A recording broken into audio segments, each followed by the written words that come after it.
Bismillahirrahmanirrahim. Assalamualaikum warahmatullahi wabarakatuh. Kembali lagi di channel Presenter Part 12.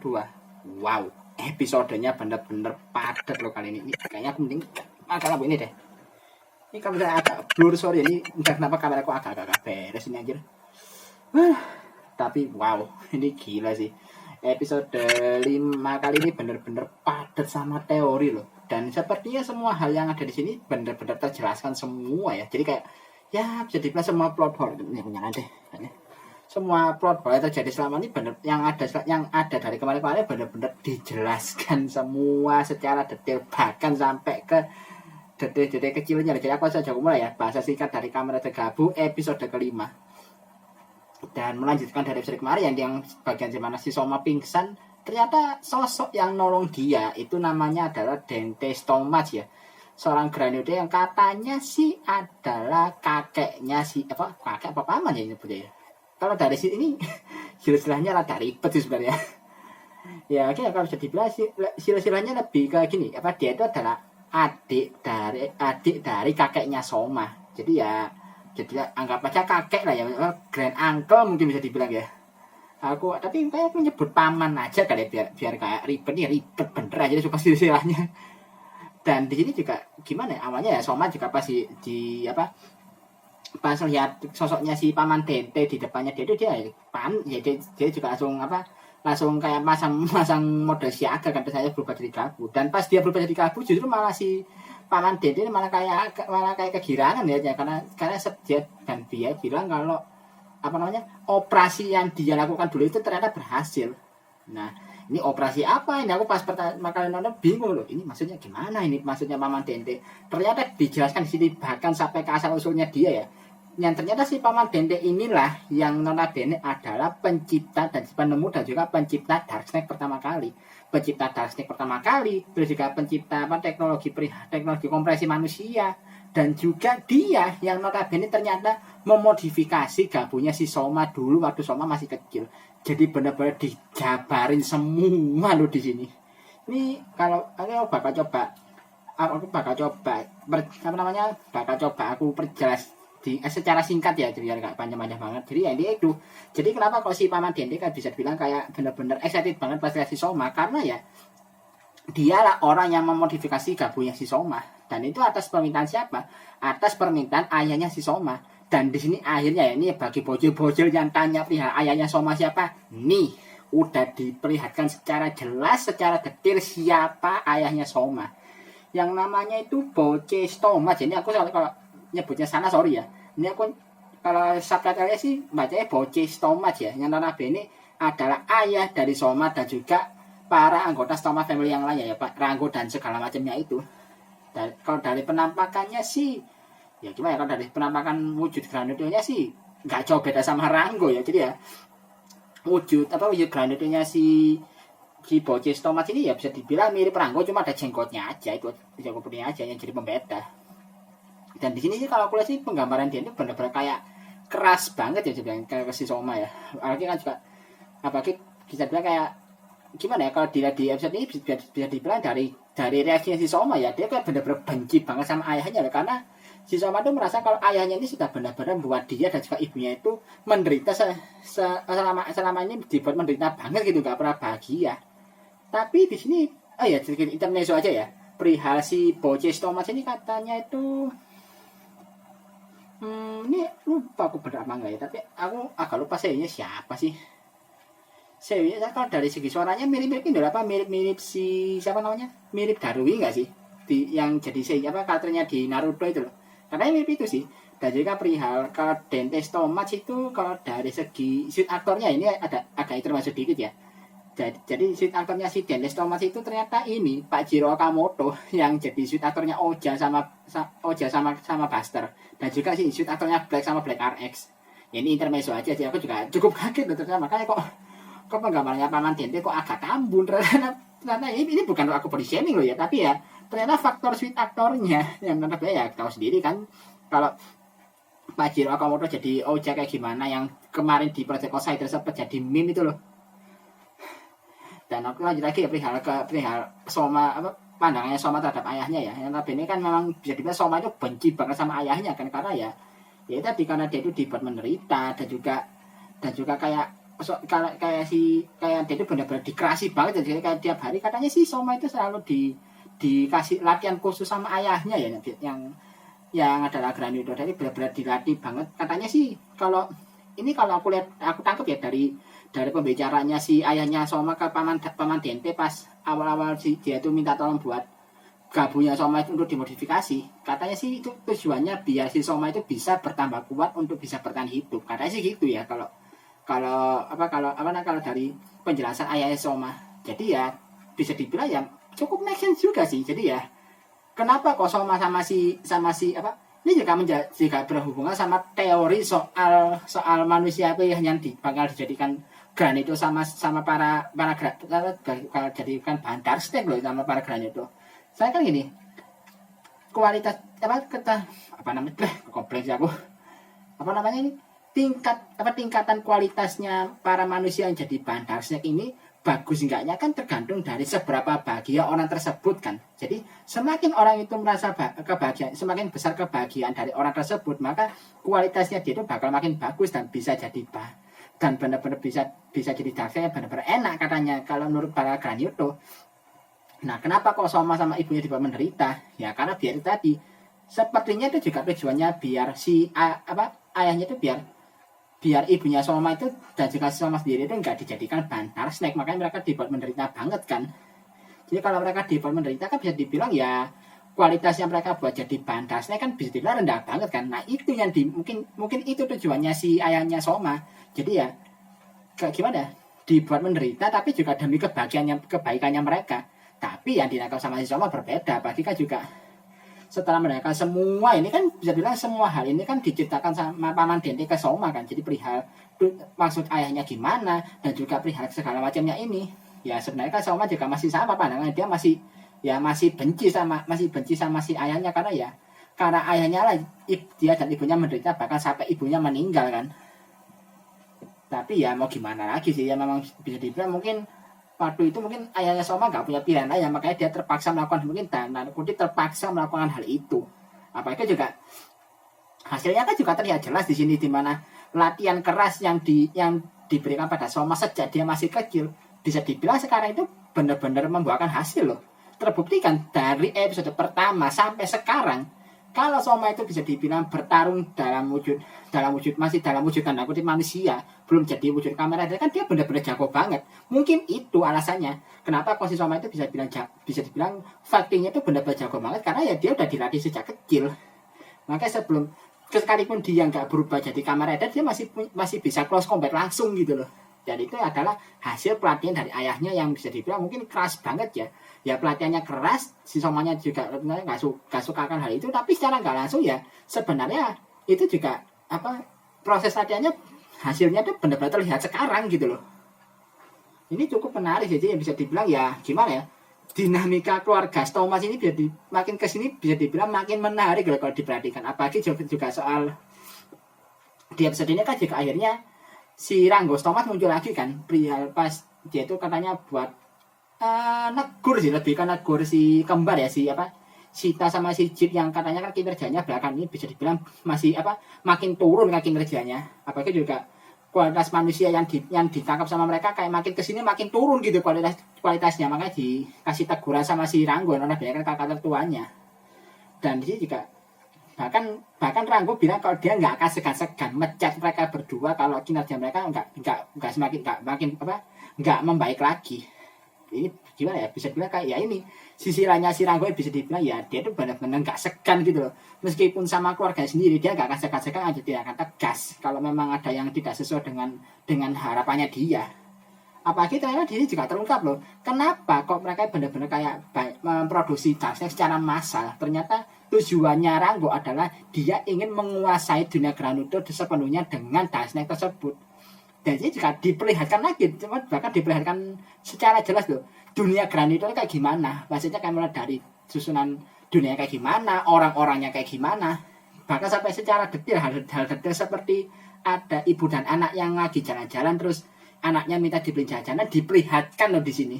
Dan ternyata yang jual jajanan ini adalah agennya keluarga Stomes, yang bahkan mereka juga diam-diam menjual dark snack, karena ternyata dark snack di sini bisa dibilang adalah produk ilegal, bisa dibilang produk ilegal yang notabene diperjualbelikan secara apa di luar apa diperjualbelikan secara ilegal juga ya, bisa dibilang kayak barang black market lah bisa dibilang si dark snack ini. Yang makanya disasar bahkan juga agak sembarang kalangan ternyata. Jadi kayak gimana ya? Jadi yang para dark snack ini sendiri juga dijual ke apa granito kalangan menengah pun juga bisa, tapi ya tujuan utamanya si Ranggo itu adalah para granito kalangan atas, mereka yang bisa dibilang jadi incarannya si Ranggo buat di apa di iming-imingi buat beli dark snack ini. Biar gimana ya, biar bisa dibilang kayak apa ya, bisa dibilang kayak apa namanya, kayak bisa dibilang kayak biar dark snack bisa makin terkenal di sana gitu loh. Apalagi juga kalau dipikir-pikir lagi ada bener ya kan, dark snack sendiri kayak ada semacam efek candunya. Nih aku nyebutnya efek candu ya, karena kan semua granito yang makan dark snack sebenarnya mereka kayak semacam kayak ketagihan banget kan. Jadi kayak mereka dikasih satu aja bahkan nggak cukup loh, padahal dark snacknya itu hitungannya gede, tapi bagi mereka kayak kurang gitu. Jadi kayak ada semacam efek candu mungkin ya dari dark snack ini, dan itu yang diincar sama si Ranggo. Makanya dia tuh pengen menguasai semua granito di dunia itu dengan dark snack tadi. Ini setangkapanku aja ya, jadi kalau misalnya ada yang salah aku mau maaf, jadi ya bisa koreksi aja kalau misalnya salah.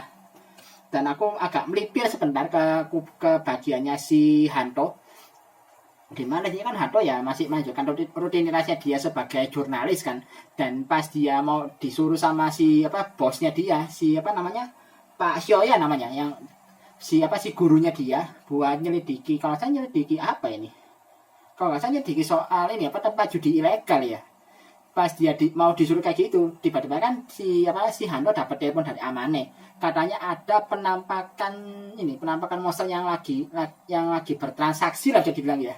Ya saya yang ditangkap sama yang foto yang dapat info dari Amane itu sebenarnya lebih ke agennya sih, tapi ya karena halnya makanya si Hanto tuh pengen buat nyelidiki, dan si Pak Sioya meskipun kayak kayak mau nggak mau ya akhirnya si Hanto itu disuruh buat fokusannya nyelidiki itu untuk urusan judi tempat judi ilegalnya biar aku yang ngurusnya. Si Pak Sioya bilang kayak gitu ya, kayak ngasih gimana ya, kayak ngasih izin lah ke si Hanto biar dia fokus dulu ke yang ini gitu loh. Dan ya menurutku cukup menarik ya bisa dibilang.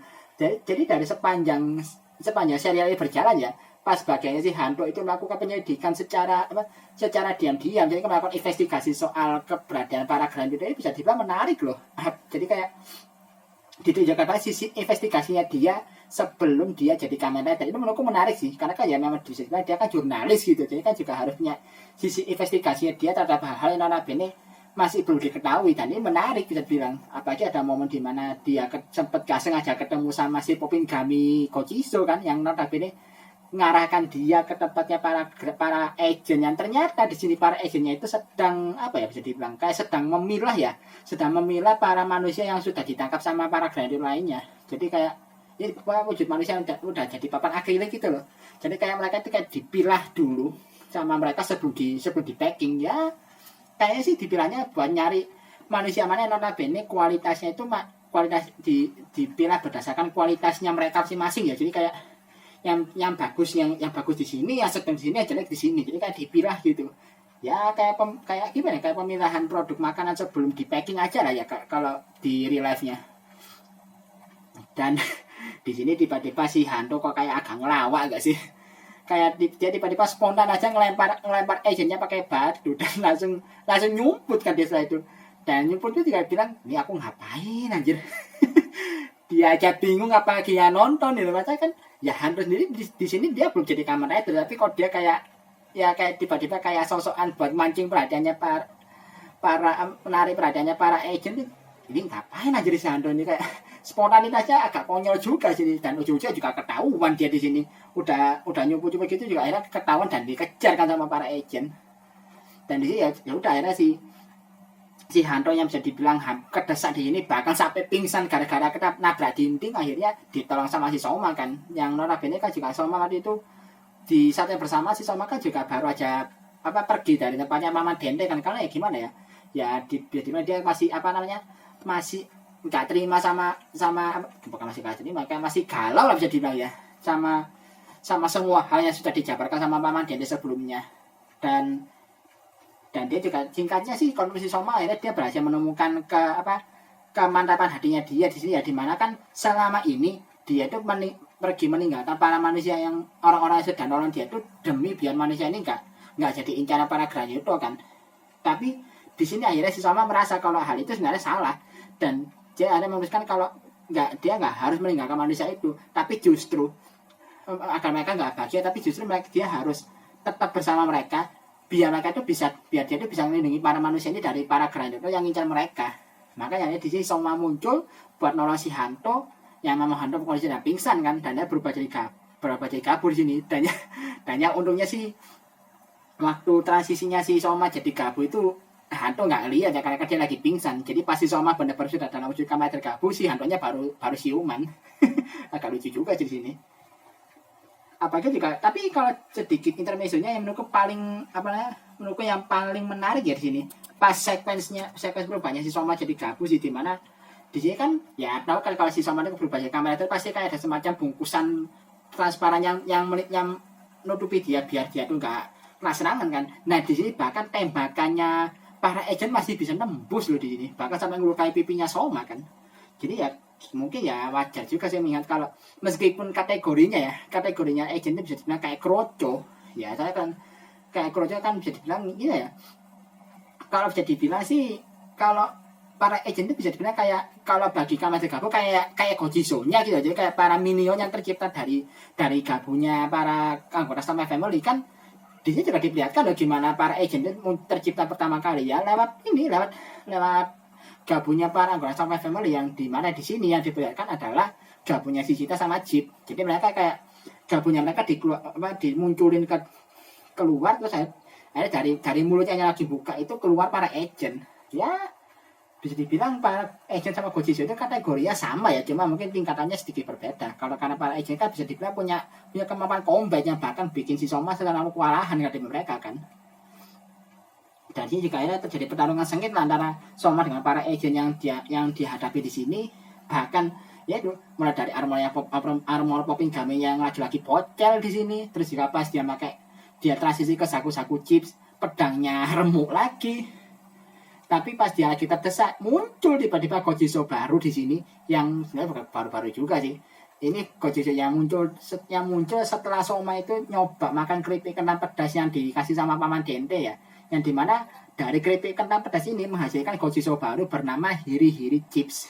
Yang nggak lain adalah Gojizo asisnya si Saku-Saku Chips. Dan muncul di sini Kamen Rider Gabu Saku-Saku Chips form dengan Hiri-Hiri Chips asis. Dan wow, dari segi actionnya benar-benar gila sih. Karena si Hiri-Hiri Chips ini temanya dari keripik kentang pedas, jadi ya pedangnya si Soma si Saku-Saku Chips lasernya bisa ngeluarin api loh. Tapi di sini cukup unik ya. Durability-nya di sini kan bisa dibilang ya pedangnya kan durability-nya meningkat setelah dia pakai asisnya ini kan. Tapi justru tetap ada batas waktu pemakaiannya, karena semakin sering dipakai ujung pedangnya malah bakal angus gitu, karena saking panasnya kali ya. Ini cukup menarik sih konsepnya. Dan ini tapi sekalipun ada kelemahannya kayak gini, para agent benar-benar dibuat keteteran loh karena kekuatannya si Hiri-Hiri Chips asis ini. Dan ya udah singkatnya si Soma pun akhirnya berhasil ngeberesin mereka para agent dengan sangat mudah. Bahkan ada momen epic ya, dimana si Soma pas dia lagi muter tuas gabunya dia, kan ada momen dimana si satu agent itu megang tangannya dia biar Soma nggak bisa muter tuasnya kan.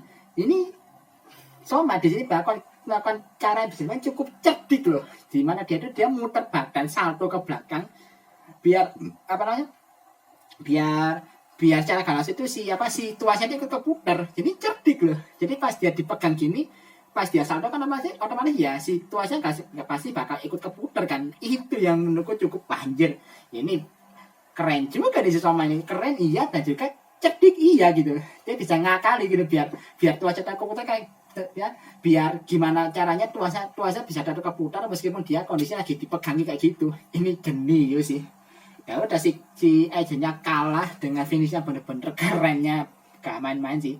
Si pedangnya tiba-tiba jadi panjang terus ditebaskan ke agentnya. Ya Udah sekarang para agentnya benar-benar kalah di sini, tapi cuma satu yang kalah ya kan, ada satu agent yang akhirnya kabur kan di sini, cuma satu doang yang kalah soalnya. Dan ya udah di sini akhirnya si Soma balik ke tempat si para agent tadi milah-milah manusia itu, dia kan juga hantu ada di sana kan buat apa ya sebenarnya ini tindakannya juga lagi-lagi tindakan konyolnya si hantu sih, dimana kan dia sebenarnya pengen coba melepas ikatan para manusia yang diubah jadi papan akrilik tadi kan, cuma cuma dia nggak tahu gimana caranya, ya mau coba dibuka paksa sama si hantu. Lucunya bener-bener dibuka, ini kayak dibuka bener-bener buka maksa, tiba-tiba jadi mama bus dia. Aduh, ini agak lucu sih, tiba-tiba si hantu jadi mama bus anjir. Dan lihat tindakannya si hantu ini ya, Soma apa aja ya langsung ngehimbau kan biar jangan dipaksa, karena kan takutnya kalau kacanya pecah orangnya bakal mati. Si hantunya langsung panik di sini. Ini agak lucu sih dalam mereka berdua nih. Dan akhirnya para manusia yang diikat, yang diubah jadi di ikatannya dipotong sama Soma pakai gabu-gabuletnya dia, dan udah akhirnya mereka itu belajar bebas. Dan lagi-lagi mereka takut pas lihat Soma, bener-bener takut, bahkan Soma itu dianggap monster lagi loh. Ini udah keberapa kali coba nih, semua orang yang ditolong sama Soma selalu nganggap Soma itu monster. Ini kalau jujur aku pribadi ya, kalau aku pribadi di posisi Soma udah bener-bener nggak apa, marah sih aku jujur aja, karena ya gimana ya, mereka udah ditolong bukannya terima kasih malah kayak gitu loh kelakuannya. Ya kalau jadi Soma ya pasti marah sih kalau aku di posisi itu.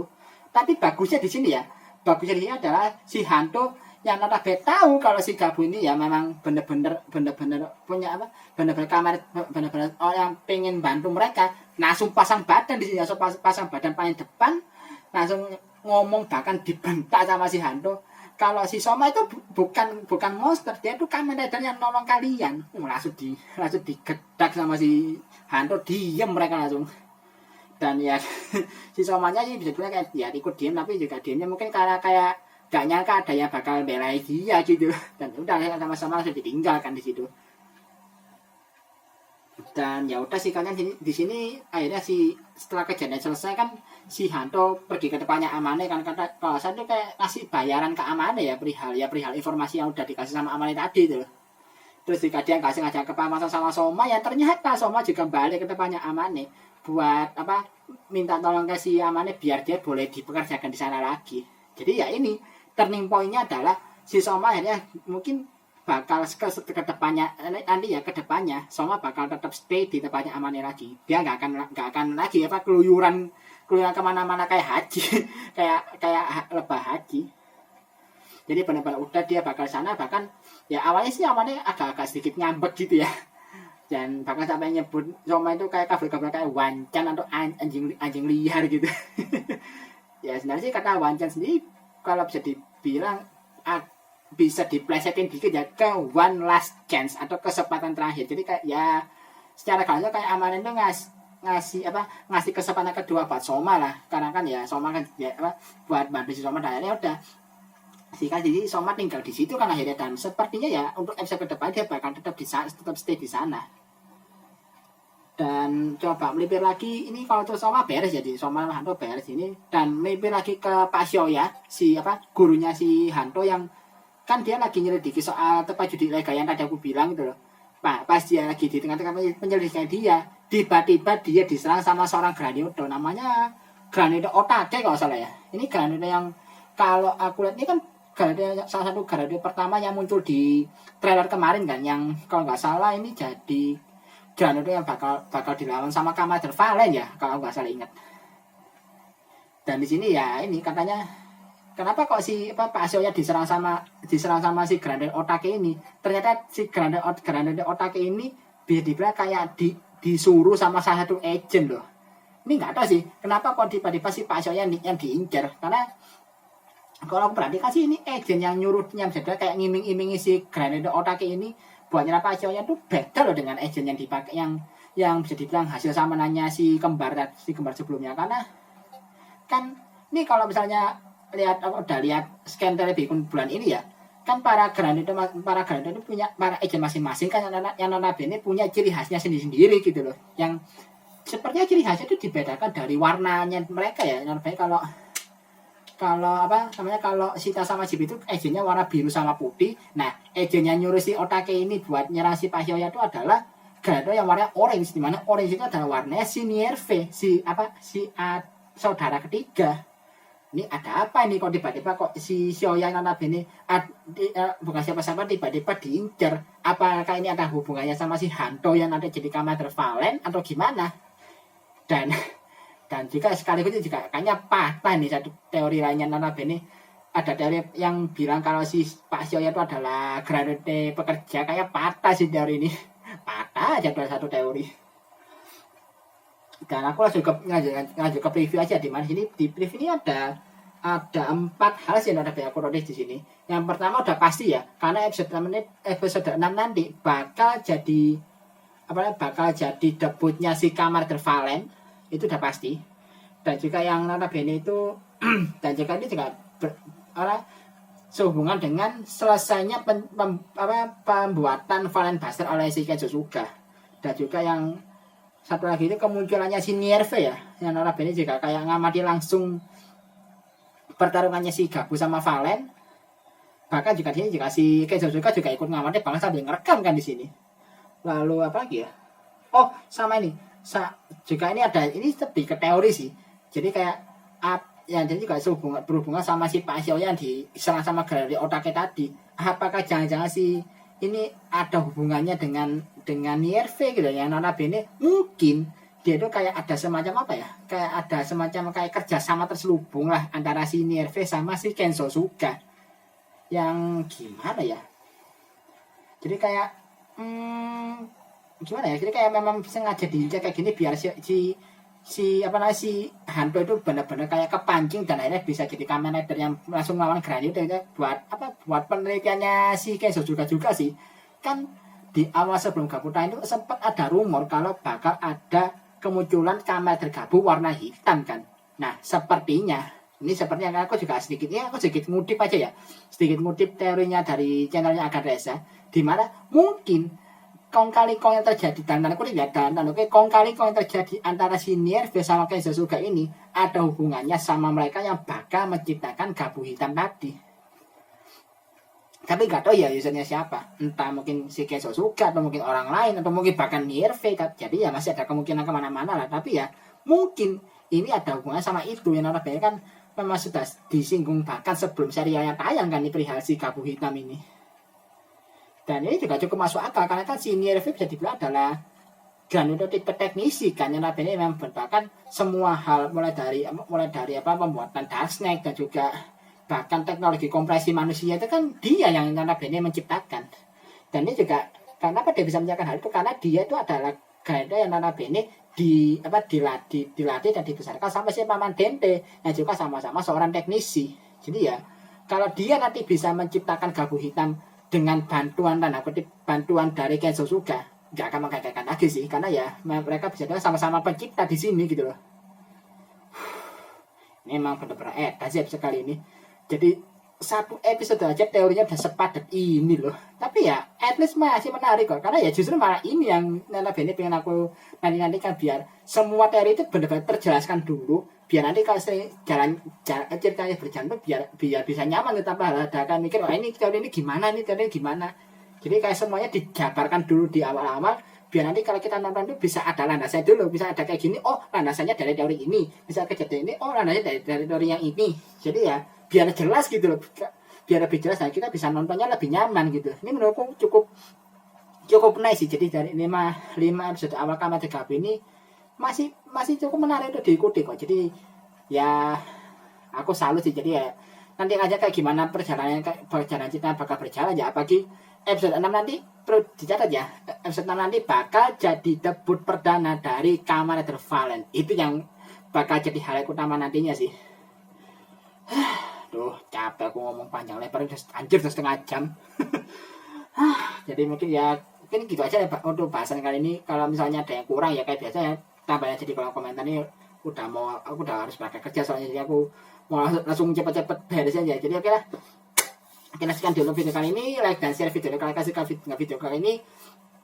Subscribe jika channelku kalian suka dengan video channel ini. kalau misalnya ada yang kurang dari aku omongin atau mungkin ada yang pengen kalian koreksi bisa tulis di kolom komentar. Dan kalau misalnya mau kasih dukungan tambahan bisa kesenggol, bisa klik link misalnya di bawah ini. Akhir kata, assalamualaikum warahmatullahi wabarakatuh. Salam dari Prahandis 412. Sampai jumpa lagi, anjir.